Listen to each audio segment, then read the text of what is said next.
Bibiliya zacu dusoma igitabo cy'Abacamanza. Abacamanza twicare tujye mu mwanya umwe nk'uko ubuyobozi yatubwiye. Dukomeza umwanya w'ijambo hamwe, umwanya twubaha cyane kurusha ibindi byose. Dusome igitabo cy'Abacamanza. Wegereze Bishop ugende mikorofone ukorane n'umutungo gukoresha ababinda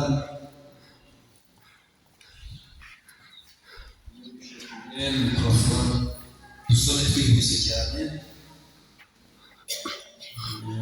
mu cy'Abacamanza cya 11.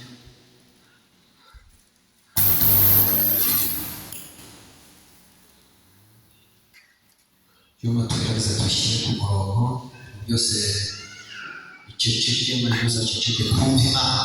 Yego. 11 Abacamanza 29. 11 Abacamanza 29.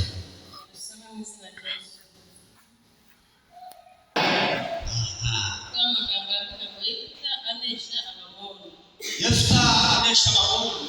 Atabarutse umukobwa we. Umwuka w'Uwiteka aza kuri Yefta, anyura i Gileyadi n'i Manase ajya i Misipa i Gileyadi. Avayo afata mu Bamoni. Nuko Yefta ahiga Uwiteka umuhiga ati, ntungabize Abamoni, ndatabaruka amahoro, mvuye kubatsinda. Ikizabanza gusohoka imbere y'umuryango w'inzu yanjye, kunsanganira, kizaba icy'Uwiteka, nanjye nzagitangaho igitambo cyoswa. Aho yakozwe n'intumwa 19 umurongo wa mbere. Manuke turi karindwi tureba gusa. Yakozwe n'intumwa 19 wa karindwi wa mbere kugera karindwi. Yakozwe n'intumwa 19 wa mbere kugeza karindwi. Abigishwa ba Yohana Umubatiza bazura buzura Umwuka Wera. Abigishwa ba Yohana Umubatiza. Apolo ari i Korinto. Pawulo anyura mu bihugu byo haruguru, asohora muri Efeso, asanga y'abigishwa bamwe. Arababaza ati, mwahawe Umwuka Wera? Mutangiye kwizera? Baramusubiza bati, ntabwo twari kumva yuko Umwuka Wera yaje. Niko basubije. Arababaza ati, mwabatijwe mu mubatizo ki?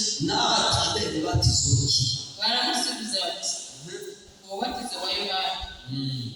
Pawulo ati, Yohana yabatije umubatizo wo kwihana, abwira abantu kwizera uzaza hanyuma ye, ari we Yesu. Babyumvise batyo, babatizwa mu izina ry'Umwami wacu Yesu. Pawulo amaze kubarambikaho ibiganza, Umwuka Wera bazaho, bavuga izindi ndimi, barahanura. Abo bose bari 12. Imana igumugisha. Dusome neza, reka tugane tureba. Imana turamushimiye, datuvuga neza, umwami umukiza mutabazi.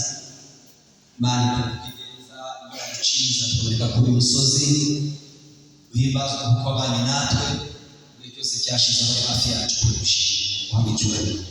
Rero uyu mwanya nk'abaringiye bari wowe, Umwuka Wera uvuye mu bwoko bwawe, kandi urakoze kuri hano kutuganiriza. Mu izina rya Yesu Kristo, amen. Amen. Twese amen. Twese amen. Twese amen. Muri tabitangiye gukoresha ikatsaba hamya abandi bafasha gufata kozinga nayo baza. Kujya gufasha kamera sidire.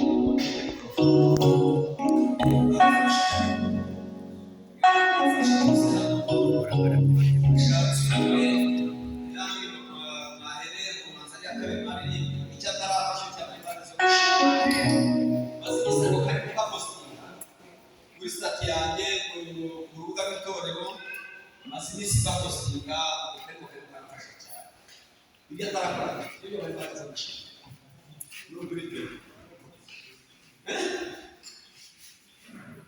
haleluya amen yakora nawe bikubwiye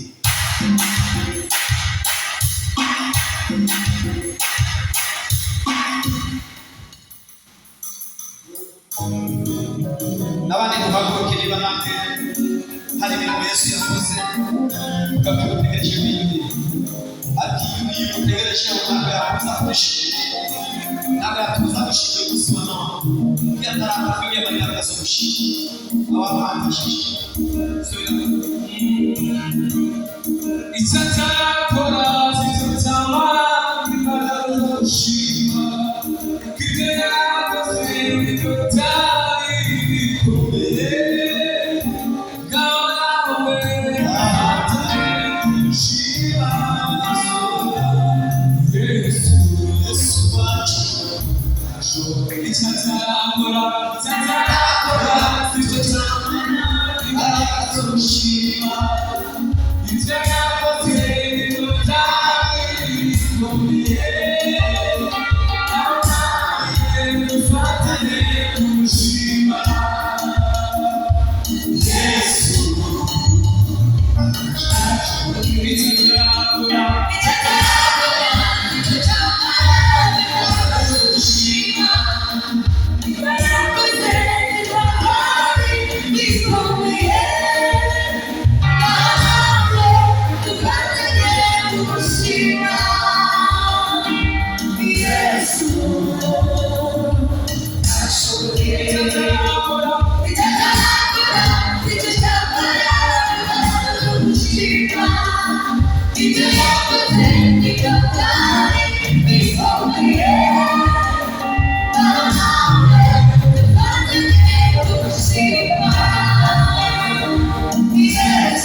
Yes, Lord.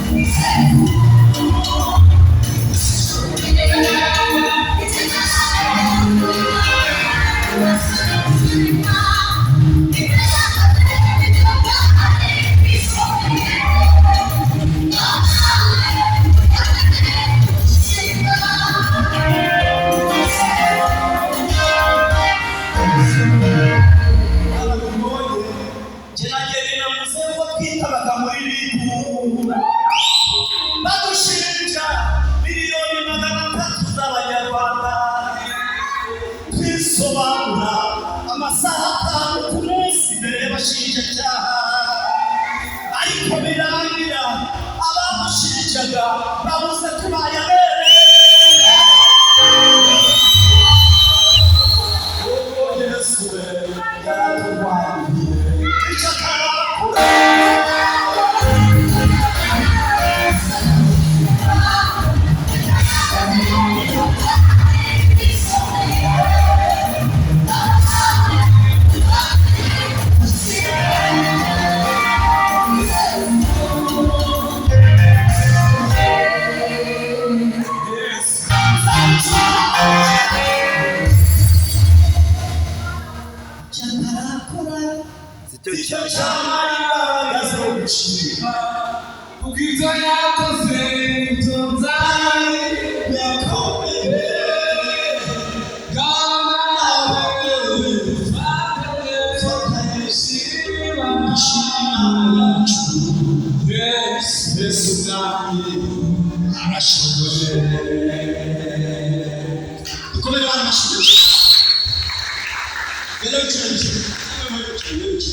Yesu wacu arashoboye. Bwana asifiwe. Shakuvuga ku mbaraga z'Umwuka akora. Shakuvuga ku mirimo ya Mwuka, imirimo ajya akora. Twavuga byinshi uko Imana akora, ibyo yabivuzeho, mu byatuma dushima Yesu umunsi wa none. Kandi bavuze ngo Bishop Pierre bize tumara igihe kinini cyane abantu ku cyicaro cya Rimwe twitaba wisobanura amasaha 5 mbere y'ubushinjacyaha wisobanura miliyoni z'abanyarwanda utazi igihe wazakira utazi naho zakira n'izakoresheje amasaha 5 wisobanura ubwo nongewe yewe nisobanura amasaha 10 ubwo abandi bisobanura 5 Musenge kubera bene yakageze yabisoruwe n'umushinjacyaha yumva ibyo bakana kwikinyarwanda kubera gusaza bakampamara muri protocole bakamabwira ngo ibintu gusimure bitubige muzatubwira nkasobanura ibya Musenge imbere y'umushinjacyaha yandika tukajya tukinjira muri ribu ku cyicaro tukagera nayituye harakimivuga tukajya muri ribu ku cyicaro mukisora kuva mu gitondo kugeza ku mugoroba ntabusomye amazi ariko birangira Yesu atuvuganije n'abaturekaga barabura misi yose twisobanuraga ntibigeze binjira mu kigo cyayo birangira bafite rwose yatubereye inshuti jewe baramanye rwose cyane ko wahoze no muri biharira atubereye inshuti akayamubwira amabanga yose n'ibyo batoyiga n'ibyo twisobanura twabisohoka mu byose bikarangira bigusa turabere turabanyarwanda babere muri bucacu cy'u Yesu arashoboye. Bibiri na 14 umuntu umwe yampaye igihe cy'ukwezi kumwe gusaba munsi igihugu avuga ati uyu mubona ngafite itorero hano itorero rikomeye cyane ari gikombe Imana itagikorera ibintu mu bitangaza ariko umuntu umwe aratinyuka atinyuka Imana yanjye amukwezi kumwe muri iki gihugu ukwezi kweza abana munsi igihugu ntakiri umunyarwanda nta munyarwanda nahemukiye nta munyarwanda naririye nta munyarwanda ufite ibibazo ariko ukwezi kumwe yaba ndibuka kuva ku mwanya wa kwezi ndegeje imyaka 10 nikora aho ngaho yabivugiye ni wowe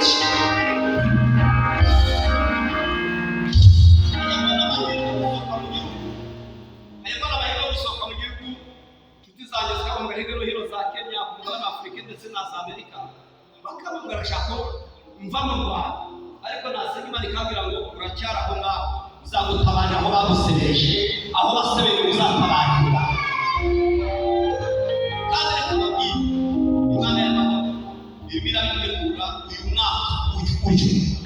uyu mwaka tutangiye kwizihiza umunsi guhanurira n'abagenzi bose no guhanurira uyu mwaka hari imana igomba gukora gikuraho ibyo byose abantu bari baratwanditseho izo nzandiko zose bari baratwanditseho nk'uko baragiye kuzimanura mu izina rya Yesu.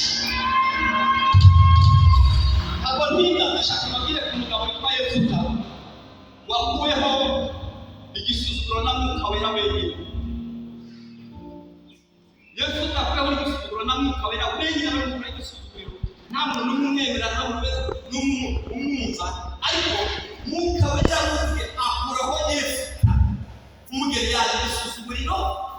Yefuta utarererwa n'umuryango we, Yefuta utarererwa na bene se, Yefuta utarererwa ku musozi wabo, Yefuta utarererwa aho yavukaga, ariko Mwuka Wera akajya amuzaho, Mwuka Wera akajya amuzaho umunsi umwe bamukora igisuzuguriro. Ngiye kubabwira Yefuta, ni benshi twavuga Dawidi, twavuga ba Pawulo, abangaba ni benshi bakimusereze no kuvuga ku muri twa Yefuta wari ufite amateka adasobanutse, wacibwaga imanza igihe cyose bagakora kumenya mikrofone neza, wacibwaga imanza bavuga yuko Yefuta atemewe no mu muryango wakamwiye. Tuvuge cyane amen.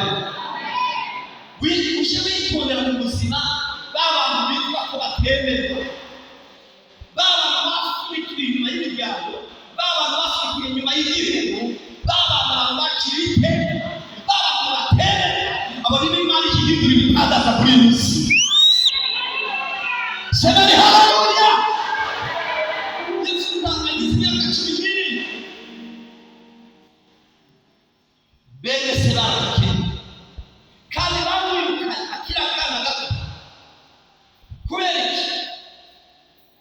Ntabwo yari afite ibyemezo amategeko, abaduha amategeko, ntabwo yari yaravutse mu buryo bwemejwe n'amategeko, ariko mu mikurire ye Yesu aravuga ngo Yefuta ntabwo kuzaragaragara natwe ibyaga, kuko atari umwana w'ise, atavuga ku mugore w'ise, ntabwo yaraba ibyaga, ahubwo tuzamwirukana muri mudugudu yibagirane ngo bamwiruka agarinda amateka cyane, ngo bamwiruka ngo ageze mu myaka 12 Yefuta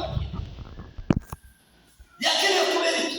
Mwuka Wera bagenda kuzaho Yefuta we yahuriye bagenda gusenga abasore b'ingunguzi, abasore b'amabanga n'amaganga, agakusanya abasore b'abantu bahanose ngo atere, akajya atera kuberiza inzara dukoresha byinshi n'inzara yavuga bakusanya abasore b'amabanga ngo bakagenda bagatera agasenga asambure runaka, aho batera sambure batera bakayikuraho bagasambura ibyo kurya bakongera bakiri mu Isirayeli.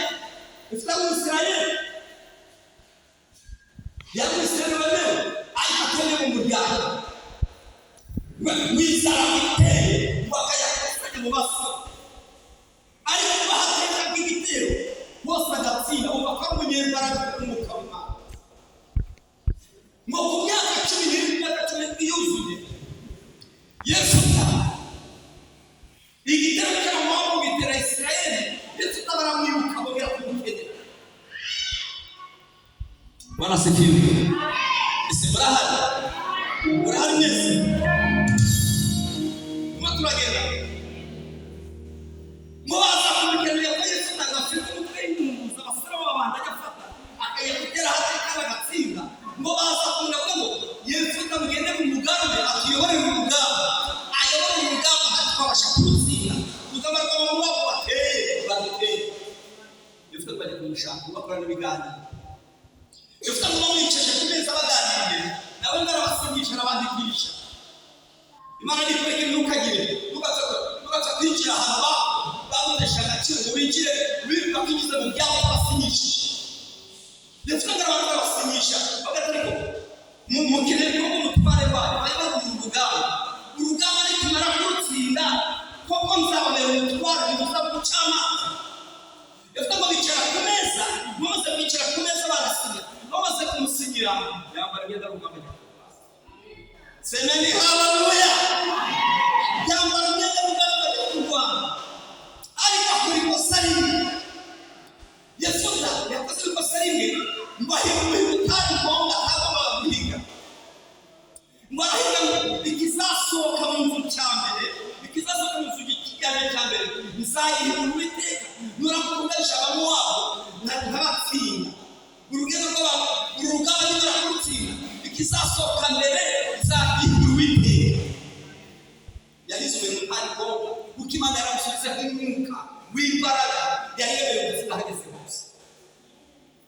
ruhande muri rwa mugaya n'umurenganye yarasipera kwazasohoka gakusi yasipa zasohoka akabwana kiyo yasipa zasohoka akanya cyangwa kamasa akabari kwa hiku amahirwe makiyarifita mwavuye kugama maze gutegesanga namaze gutsinda urugamba muhagiye gusohoka asohoka gakobwa gakana kameze kinege ariko gasohoka muhasohoka kana kinege gakobwa bukarika kwishinya kacuniri abantu barakari akabanje ngo kwishinya kacuniri baraisa sisi kandi kibabasha kuri Yesu nibwarafuye gusa nta gahunda yagiraga nta gakobwa yarafite agahunga agakobwa gusa bakana kamege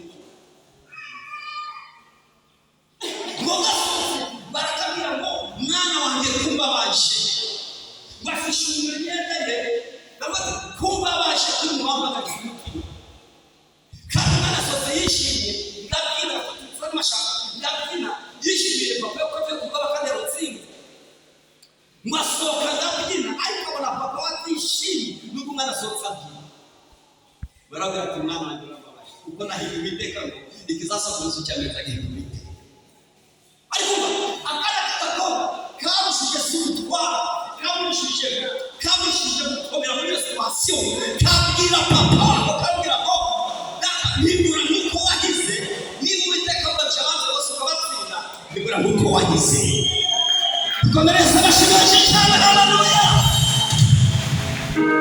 bana futu nibura nuko wagize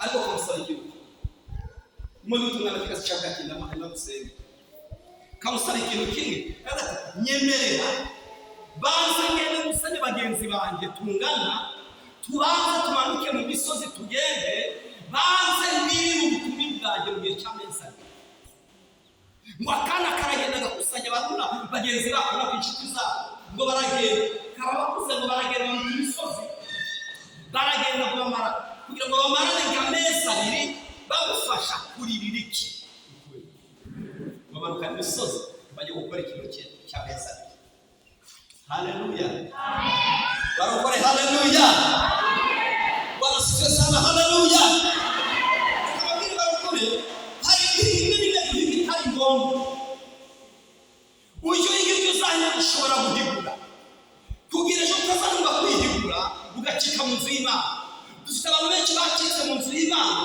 kubera imihigo baheze kandi bananiwe guhigura umumamwe arakicukuye ngo baza ku mirandi bakwambitse umushara cyangwa ijye gusenga wamama w'inzobe muremure cyane baharaza kicukuye uri yahise umuhigo tugitangira haratangira ariko bigaravuga ngo tutarambura ibyo ngo sente ya mbere y'urusengero ni uzayi tugitangira twikubitirwa arahi dutangira umurimo ananirwa guhigura kandi atabuze ubushobozi yarabazi yo bankoreshe na keke yo muri Simba imwe twakase zuba amavuta yari fete ikomeye cyane birenze yo nakoze ko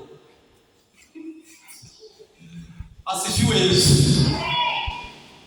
none ari umuhigo ageze aho umuhigo ni arawireze ntiyasanga umuhigura agera igihe kwakuba abahanuzi bavuka mu migi bakagira uwo bahara undi bakamuvaho haduka ngo munyagisemura isura tibe ntavuze wa munyagisemura muzi ntavuze simuvuze n'abandi basagari n'abashye bari none ngo baduka bahara ngo munyagisemura isura tibe abariyo baje na wa mukecuru bari kuri banyitaro cyangwa musi aragenda kandi wa muri yaseka kuzasabura gusenge uzijyamubayeho kugeza uyu munsi bamone yaramugaye ikibuga cyakira atazashobora gukira mu buzima uretse gasaza gutambira nyagasani babaza byagenze yego afite imigambi ikize afite amafaranga ariko bahora mu buhinda ajya kwivuza kandi yakwivuza indwara nemera musenge yaje witora rwayo murira byo na musenge yarakize ariko kubesha Imana bazahindura ikintu ntagire iyo ndwara yaje kugaruka ahora mu buhinda ajya kwivuza amarandi ya Faisal ahora bakora bamubaga yivuza mu buhingi na Faisal akora mu randevu ubu yaramugaye nta kibazo azuzuye ko gusaba sente yahise atashoboye cyo tuzana barasifiwe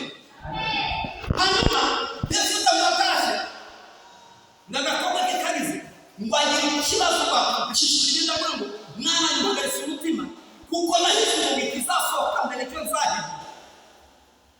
Yefuta umwana wagiye atubwira nk'uko wahize afata abagenzi nk'uko bari kuri umiti amezi abiri bayamara ngo kuva icyo gihe biravuga kuva icyo gihe mu Bisirayeli kugeza none ngo bihere ubwo mu Bisirayeli kugeza n'uyu munsi baracyabikora.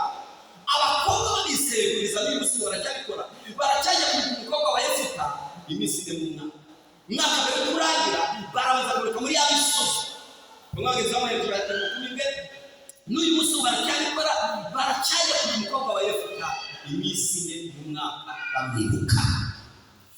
Ndashaka kuvuga ibintu bikemuka Imana ku buzima bwacu. Ndavuga rikera muri bitandukanye nihuta utabirira dusoze kubera akora ubuzima bwacu. Mwuka wera iyo amaze ubuzima bw'ikintu cya mbere akora akombora ibikomeye. Mwuka Imana yomora ibikomeye. Yesu yomora ibikomere n'umwuka Imana yaramusutseho. Yari yarirukanwe yarasunikiwe hanze y'umurwa, yarasunikiwe nyuma y'ibintu by'Imana ngo aragenda ararwana ngo atsinde imidugudu 20 yose arayitsinda kubera umwuka w'Imana wamuriho.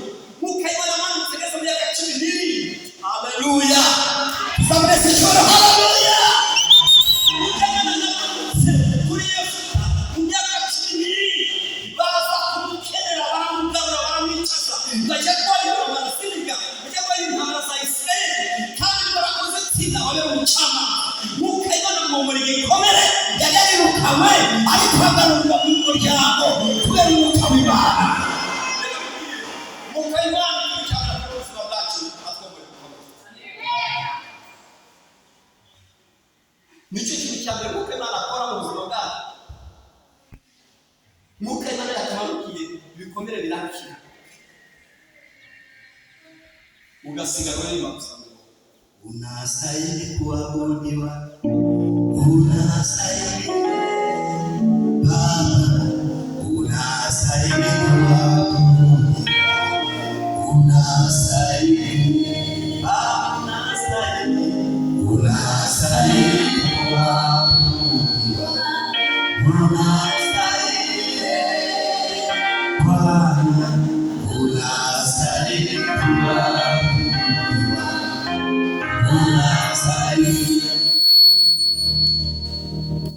Bwana sifiwe.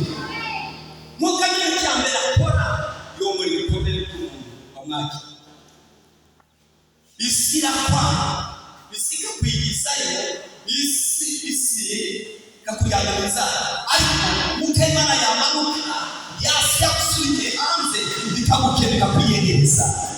Mwuka Imana yomora ibikomere.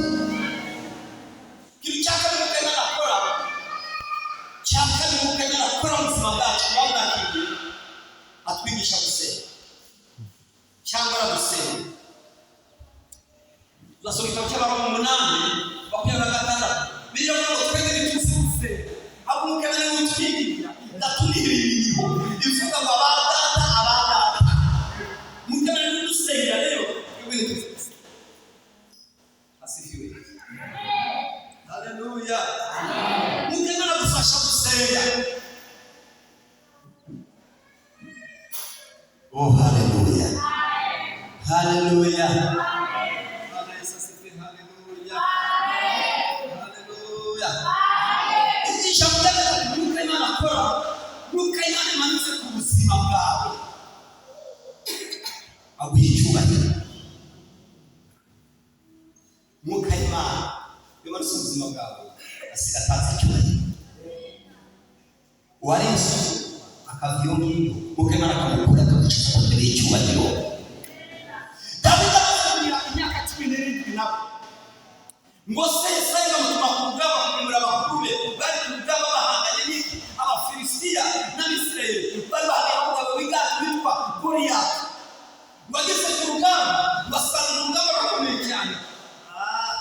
Ngo aturi ibitwaro nibwo baramutumye kugemura bakuru ibyo kurya barishyira ku muhanda ndabasa umuntu wagabaza ngo mbese uzakora w'Isirayeli igitsi n'abazamugororera iki. bamubwira azamugororera ujya azamugororeza inzu ya se ibirimo byose azahembwa mbese bikazaranga abanyarwanda niba bagiye kumva Dawidi ndarwana n'abarwanyi bakuru be kandi b'abofisiye mu ngabo za Sawuli bari bazi urugamba barizi intambara batarize urugamba kubera ko bafataga intambara ariko ndarwana n'abakore mu kamima aragutsinda birangira Goliyati warabuje Isirayeli amahoro amukuye igihano kubera imbaraga z'umwuka we.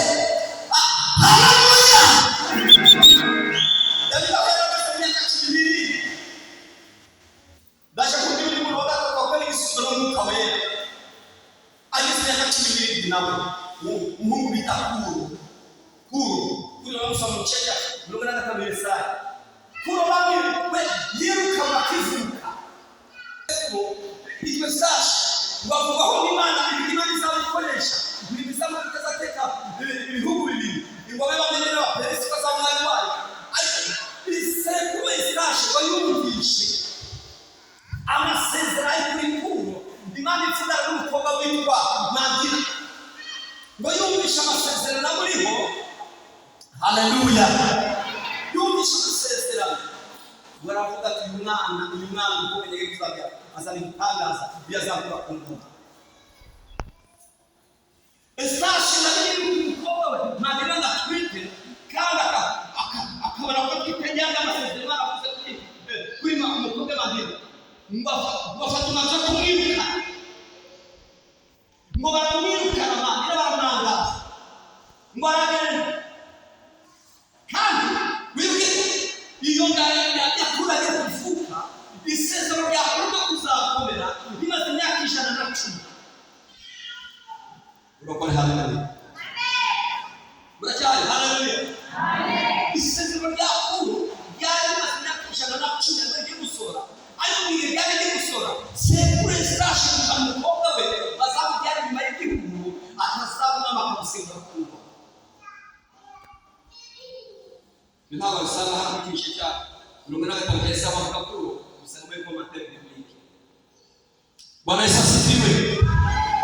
Ariko materi biblike ntabwo wabihasa hanyuma gasubiye gasashi nkange n'umukuru muri kumuna baba amateka hanyuma Kuro maragenda avukira inyuma y'igihugu base sekure sashi ubinda amagiriye kuvuka mu kagwa mu kisese cyitwa Kuro ngo yahamagaje umukobwa Mandira maze abyarira iwabo kwa sekuru wa Kuro sashi ngo amugesheje ngo akimara kubyara Kuro umva icyaba akimara kubyara Kuro ngo yafashe ikomangoma cyera kwibwira ngo Fatima. Haleluya! Akimara kumubyara mbabwira igikomangoma kimadukane wa mwana mu kibaya ngo kigende gyote bisohote kana kikice kandi avayo amaze gashingura azatanga kuko gashingura bikomangoma kimanutse ngo kimanutse mu kibaya bareke kana abantu n'abagazo kwica ngwaragenda nawe ati mushumba sanze mu kibaya wamushumba uragenda zigikomangoma nabo ndajyana kaka bagiye gushaka imboga kiciriwe mu rugo bageze mu rugo asanga umugabo nawe yapyaje n'amupfuye aho bari bari n'abazanya akademi kitwa Kaku bakagejeje imbere ye. Haleluya! Bakagejeje imbere ye basaba umugararano n'amuranye iki ati ndariranga nagiye imamupfuye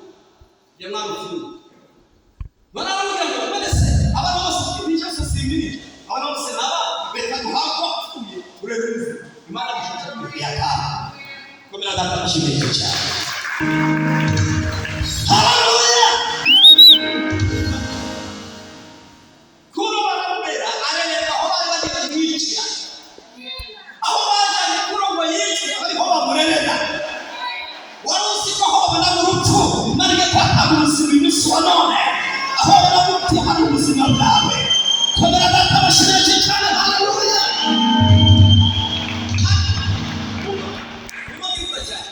Kuro baramurera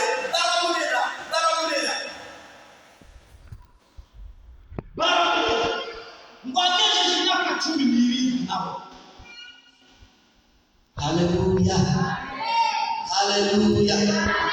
kura weho yarerewe ariko akaba kumwicira ngo bakajya bakimikino y'abana no gusuzugura kuramere kwabere muraruzi buryo gusuzugura kuramere bakaba bashize amateka avuga ngo hari abataka bashize kuzica ibyo basuzugura kuramere uzica itegeko tuzabarisha iki gihano.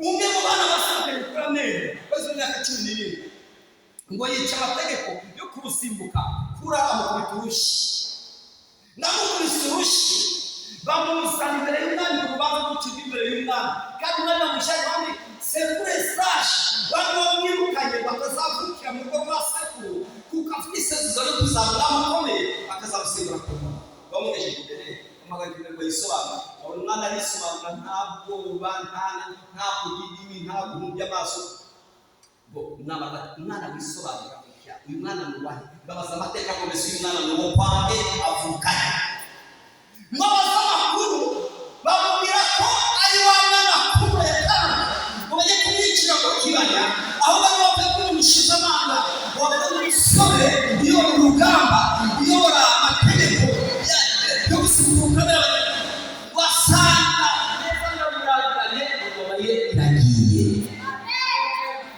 Uyu wa mwana nabahaye kujya kwica bamugari ku mugara basa mbese umwana nabahaye kwica bamwiciye bamuhambye baramubwira ngo urabizi wa mwana wamaye kwica ni uguhagaze isobanura ntabwo bagira ku myaka 17 abagambye ko wa mwana wamaye kwica akiriho kandi akomeye abona ko azava mu muntu ukomeye cyane azava mu gitangaza ku myaka 17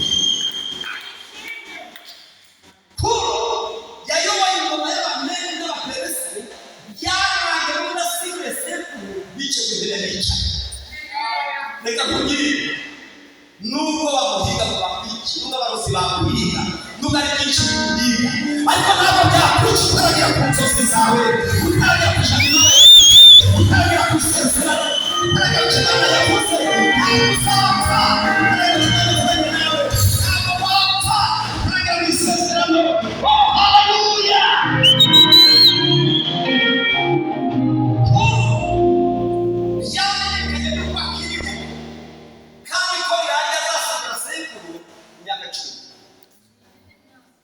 Vuga cyane bane.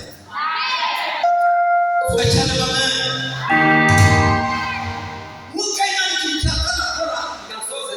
Mukayimana kitaka nakora aratwigisha.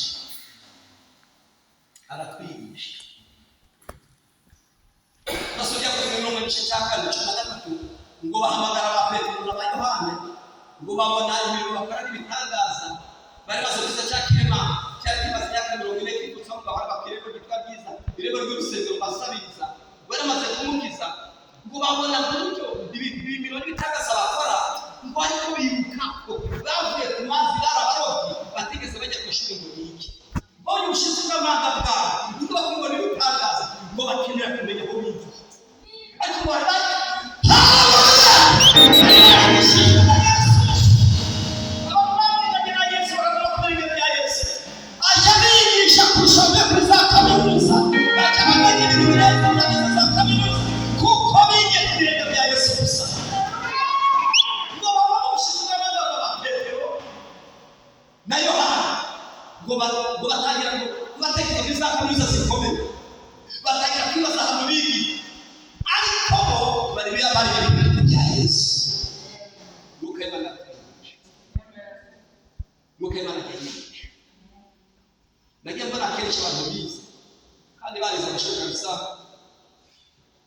ashobora gusimura indimi zose zibaho ariko amubona imico na komporte maze n'ubyo yitwara ukabona ko utariye kwiga utarize n'ikibura mwaka wangira ute umuntu wize muzima umusaza ubona nsanga ari Hussein mu kabare kinani kibigaye igihe cyose agaseka bumenye hose mu bivuzo by'ibigenge umuntu bara bisanze n'intambara cyane ariko agasigaye cyose amenye yose bivuze bisanze wewe n'abajyana ariko yasigaye cyose ukawukakurira bisanzwe wanyuma y'intambara ikiranga kandi gusenga na rimwe na rimwe ariko igihe cyose kenshi haba gusenga wari inkweto zarahera bivuye kuzangirisha n'ibindi bisanzwe bityo yigisha ngo bitatu bya segonderi yigisha ngo bya segonderi ariko nazo no kwigurira ibintu yambara amasogisi atondetse bisanzwe bityo nuko abona mufite doktora y'iki nuko abona doktora y'iki gihe uburyo yabaye inkweto zahembye n'amasogisi atondetse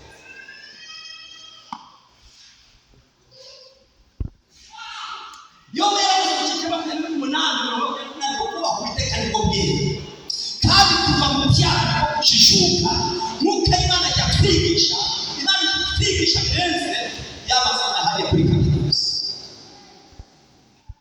muzamurese icyubahiro haleluya bamwe turabona uburyo bavuga uburyo bakwemera n'ibitangaza uburyo bakishe cya kimuga wamurora ko tsamure kabasinya kamiro mina mugaya ngo batanga batekeza kwiza kaminuza zikomeye bavuye ariko ngo basana nta kaminuza bavuyeho ahubwo bari bashigiye ku birenge bya Yesu haleluya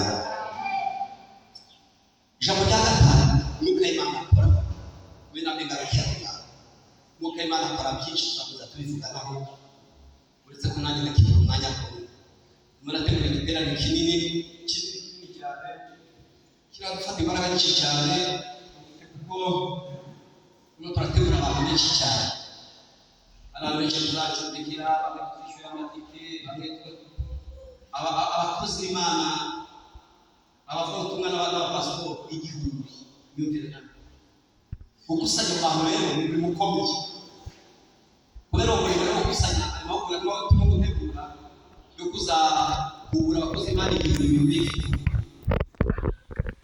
nyuma y'iminsi ijana yo kwimukira gukusanya abantu turimo turatumira mu ntara zose mu turere twose gukusanya abakozi b'Imana bapaswa bakabatumwa ndetse nabo bafite inshingano z'Imana aba ari ibintu byoroshye bifite akazi gakomeye kandi turabikora kandi basanga ni igihe kenshi basanga ni igihe kenshi bari baza mu ntara abagize turi kumwe ntabwo bakoranye nayo ikintu nta zitandukanye niyo ariko kubaza abantu bose hanyuma rero byari kenshi n'abasore cyane n'abasobaga zongera kuboneza turangije amahoro kandi nyuma y'amahoro ariko tuzategura igiterane cyo mu kibuga kinini cyangwa kujya muri stade haleluya rero izari gukora ku ntango mu giterane kinini gukora ku ntango tuzafitemo serivisi zicometse n'eshatu kuko uretse ko ibyuma abakozi barimo gutegura barabyizanye bazana amakamyo y'ibyuma ariko no gutegura bazana amakamyo y'ibyuma ntabwo dukoresha amasezerano rero twakoresha amana yacu n'ibyo ariko ibyuma byo bazabyizanye ntabwo tuba tukirwana n'utubafu twacu dukoresha utubafu bizana amakamyo y'ibyuma rero ibitaro kinini cyane n'ubu twabuze urusengero runini muri Kigali tuzahura birasaba kuba kandi matete haleluya aho turi bajyamo baje hari ngo maranatha niko gereza kwa nini hariya kuko bayitari bacyamagana ari magana tureba kuri metodise usanga metodise na nini n'ibisa sare muri rombi kutari ko kwakira abantu bake mbese ari murangi kandi ari metodise ari keretse mbese uretse ko bataha ko bageze kugereza ubishije ariko basasubiye hanyuma Bwana Yesu asifiwe hanyuma nuko ari akora rero cyangwa gatanu ubwo Yesu zakora zongera kuboneka bazamura kuri Twitter naho baraje n'igiterane nuko Imana cyangwa gatanu akora nuko Imana atuyobora bose kandi watuyobora neza Pawulo aravuga mu gitabo cy'Abaroma 8:14 ngo abayoborwa n'umwuka w'Imana bose nibo bana b'iki Imana umwuka w'Imana atubera umuyobozi aratuyobora kandi Imana yatuyoboye ntabwo we yatuyoboye tuyobora neza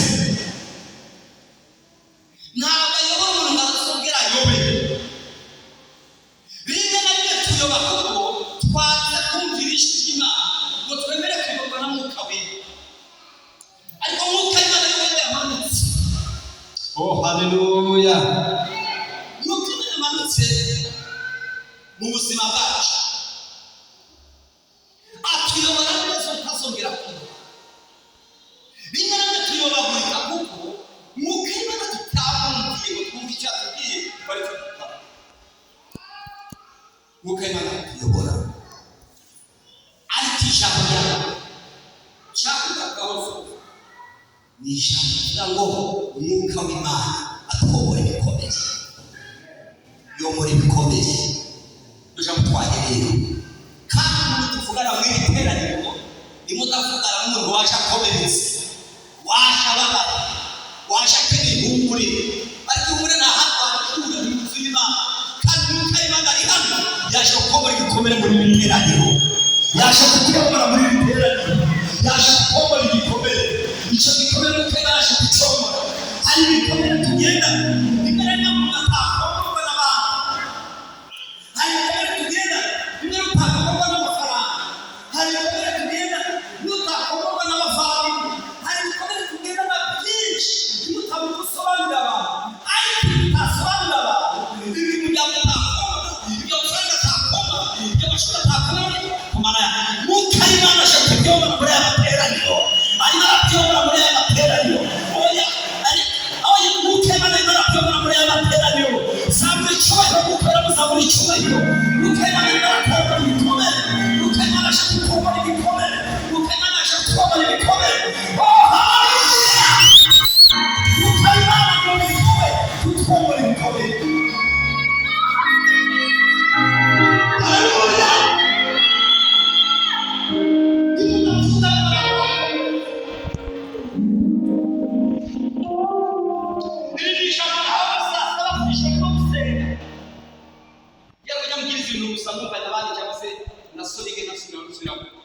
Ni ijambo nahawe sasa barimo gusabwira ugira ubwoko bwanjye mugiye guterana muri musi wa none.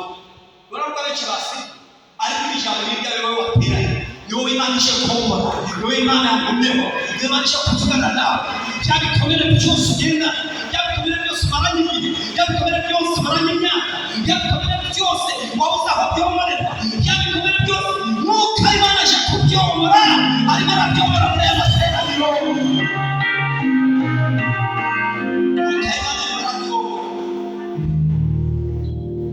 Unastahili kuabudiwa, unastahili Baba, unastahili kuabudiwa, unastahili, unastahili, unastahili kuabudiwa, unastahili Baba, unastahili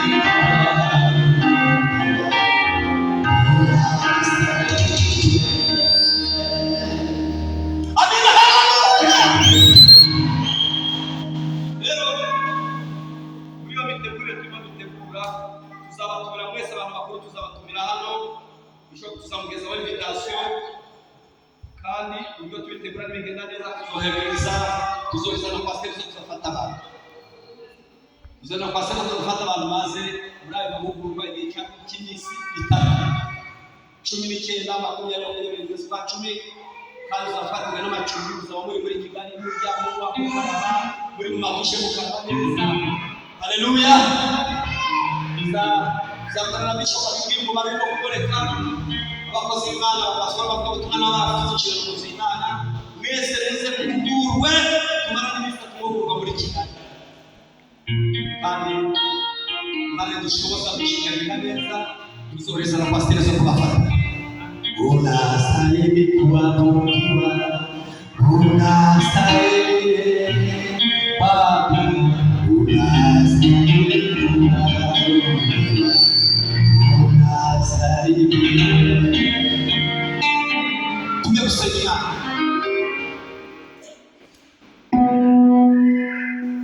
Imana yakumiyeho wowe umaze iminsi ufite ibikomere byabuze aho byomorera. Muri famille hano byomowe, mu nshuti zawe ntabwo byomowe, wagerageje n'amafaranga ntiyabiyobora, ariko mu kayi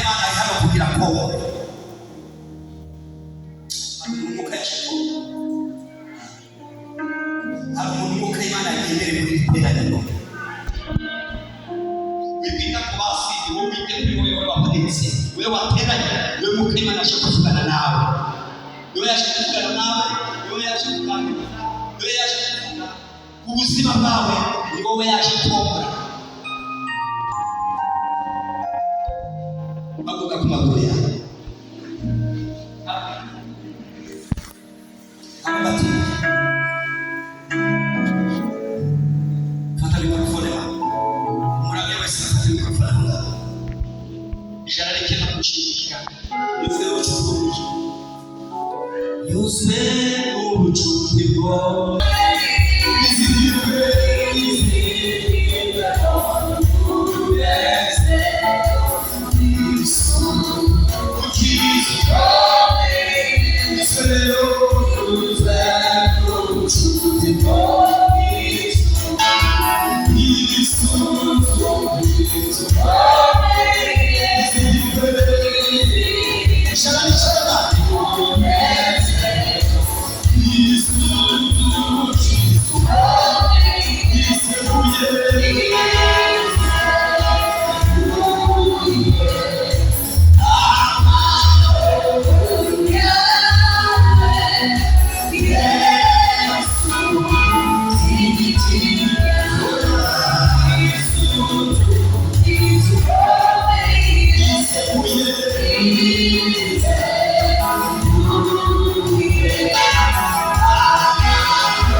Haleluya.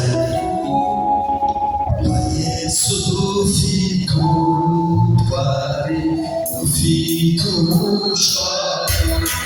Iyo tuzera gukora yavuze umusaraba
ndasengera